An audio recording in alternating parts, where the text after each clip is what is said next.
I'm Miss Jones, and welcome back to Know the News. Today is April 2nd, 1940, and today we'll be having a special on what is really happening in Germany. As many of you know, the man who has been running Germany is no other than Adolf Hitler.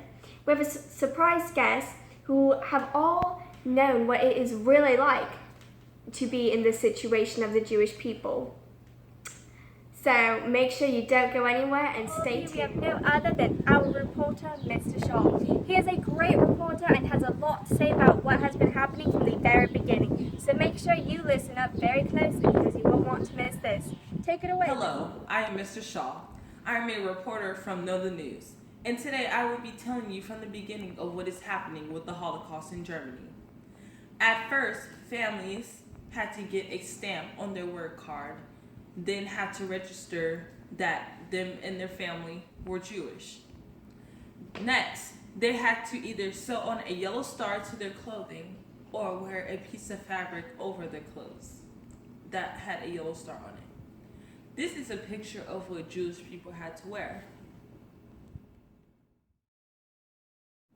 Then, little by little, the Jewish people were taken from their homes and jobs. It didn't matter if a Jew was a doctor or a lawyer.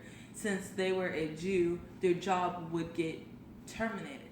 And the working Jewish people either didn't have a job, they worked in a factory, or they worked in German militaries.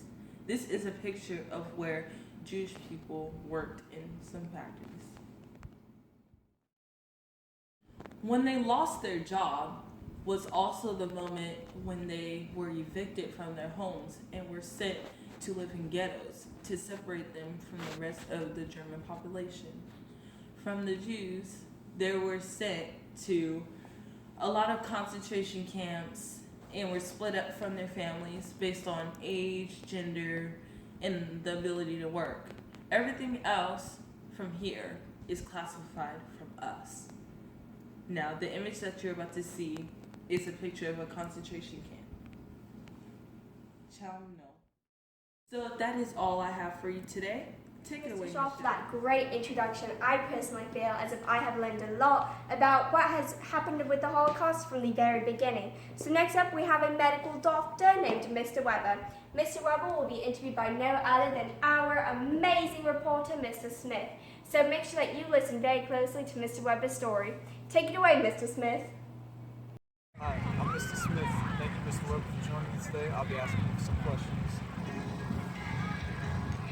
Thank you for having me. I am a doctor working for Hitler, and I work at Auschwitz performing experiments on the Jews.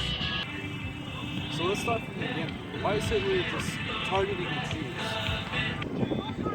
Well, as Hitler has shown us through Mein Kampf, the Jews have infested our culture, infested our society, and they're destroying our culture and our economy and our government, and they're here to do wrong. How were the Jews treated in the concentration camps?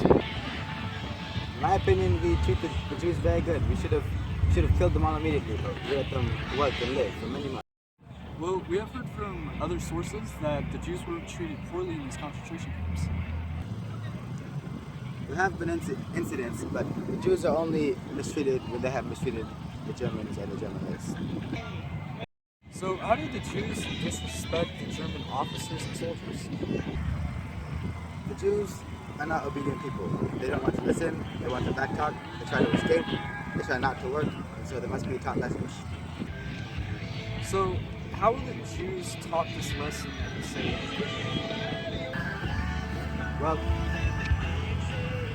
let's say this piece of grass is the Jewish rebellious spirit. We break their spirit. Alright, I see.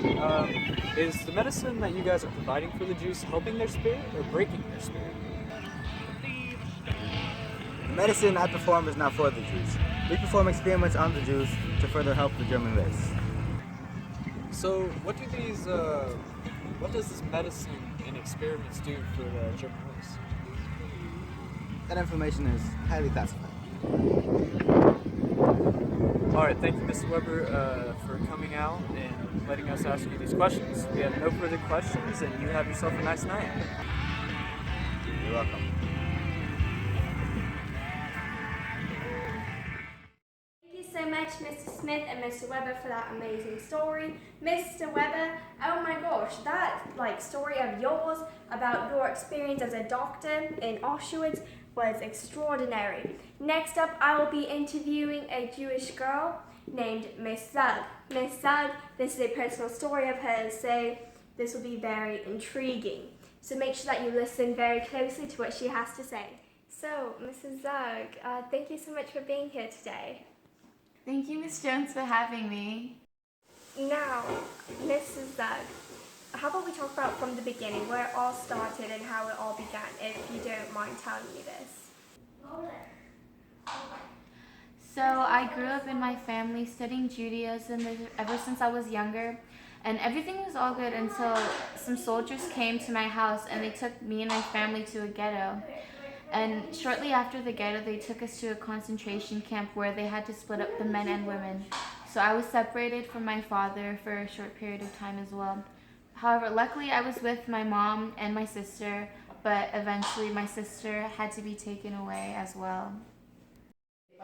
Well, at first we had a lot of faith that things were going to be good. However, our belongings were lost. We were supposed to receive our items, but they lost them somehow. And eventually we had to shift into this new situation, and we weren't allowed to wear our own clothes. We were put into these striped suits, and with these suits also came a number. And then I realized that I didn't have a dignity anymore. I didn't have a name. I was defined by my number. And that's when my faith started deteriorating. So after we got our numbers on the first day, we got to go to sleep. And then we had to wake up the next day at 5 a.m. And once we made our beds and everything, we went to the mess hall to eat. However, the food there isn't anything like what I'm eating right now. Here today, I would eat some eggs and sausages, but back at the camps, I would only have a black cup of coffee, and if I was lucky, I would get a slice of bread. So every day we got into roll call, and we would get into roll call based on numbers, and there they would decide which job we would go to. And they had jobs in the camps and outside of the camps, but for me, they assigned a job outside of the camps at a factory. And sadly, this factory was about a 30 minutes walk away from the camp. So I would begin work around 6 a.m. to 12 p.m. and some days we'd be lucky enough for a soldier to throw a piece of bread at us. But the thing is, once you caught the bread, that was yours, and nobody liked sharing. It got really dangerous at points. People were fighting, and they left really brutal marks on me, and it was very scarring for me. So after that lunch break, we would continue working for about 6 to 7 more hours, and we would go back to the concentration camps around 7 p.m., where we would take roll call again, and then we would go have dinner, and then go back to sleep. I see. So is this what it was like on a daily basis, on an average daily basis? I mean, is this what you did every day that you were in that camp? Yes, this was my life for about a year, and the sad thing is, it's not just me who faced this. This happens to every single person in the concentration camps. And what's even worse is that people are facing this situation right now as we speak.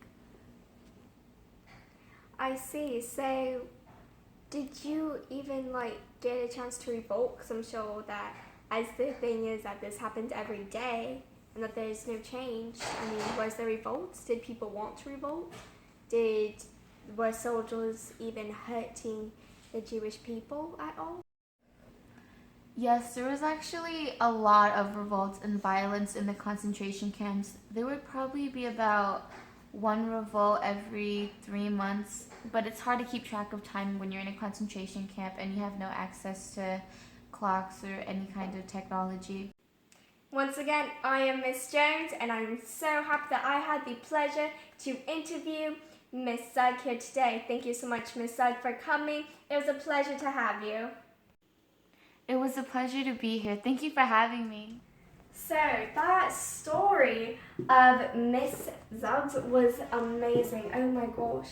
I cannot believe this. I mean, her story just had me just out in tears. Next up, we will be having our own amazing reporter named Miss Johnson, who will be recording a German SS soldier whose name is Mr. Zug. So, let's see what Mr. Zug has to say about what he thinks about the Holocaust. Take it away, Miss. Hello, I'm Miss Johnson. I'm here with Mr. Zug, a German soldier. Guten Tag, Miss Johnson. I am First Officer Zug of the SS on returning from Amsterdam. What is it like to be an SS soldier? It's very good, Miss Johnson. All I have to do is hold gun in Auschwitz, yell at Jews, and when they don't do what I say, I shoot them and have other Jews drag body away. Let's talk about our surroundings. What are these buildings around us? Ms. Johnson, to answer your question, these buildings here are the homesteads of the Jews, and the one over there, and a few over there, they aren't following orders, so we're going to burn them tonight. So is this all your luggage? Did you bring this with you? No, you see, all this contraband here is from the Jews trying to bring it in. You see, such contraband includes lingerie from the brothels of the horrendous Jews. And bring it to my homestead to dispose of it. Why are you disposing of this material when you You see, all I have to do is look at object, and if it say Jew made with a star, I burn it. If it say German or no star, I keep it for myself. Why do you only burn it if it has a star? You see, Miss Johnson, the star symbolizes the devil and the reason we lost the war. And so, from our Lord Hitler, we must burn it. The no Jew. Do you feel any remorse for the slaughtering of the Jewish people? You see, I feel no remorse for most men in their deaths. However, you see, for our Lord Hitler, we must work to make new soldiers. And so the women could be used as cattle for such, but the Jewish blood is bad. We're trying to work on getting it out without killing. Is your family also support Hitler? And if so, how do they feel about your actions? You see, Ms. Johnson, this is a very personal topic. As just recently, I heard that my 16-year-old daughter is pregnant with boy, and so I am very proud to be serving our Lord Hitler. But other than that, yes, my family is fully supportive, and they're glad to see that I am working and purifying our country.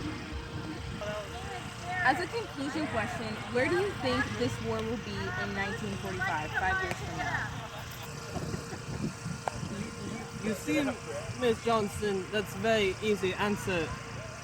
We will take out rest of Europe, hold it, and we will get out of war. That way we can preserve the Third Reich forever. After we destroy the horrendous Jews that may be in Britain. We have no fear of the stupid Americans, as they are, you see, have no money. So we have no fear of them. They're stupid. Mr. Zug, for having me here today. Sure thing, Madam Johnson. Thank you for coming and getting us interview from a first officer rather than a recruit. It was a pleasure to do it for you. Reporting live from Auschwitz camp, I'm Miss Johnson, and I hope everyone has a great day.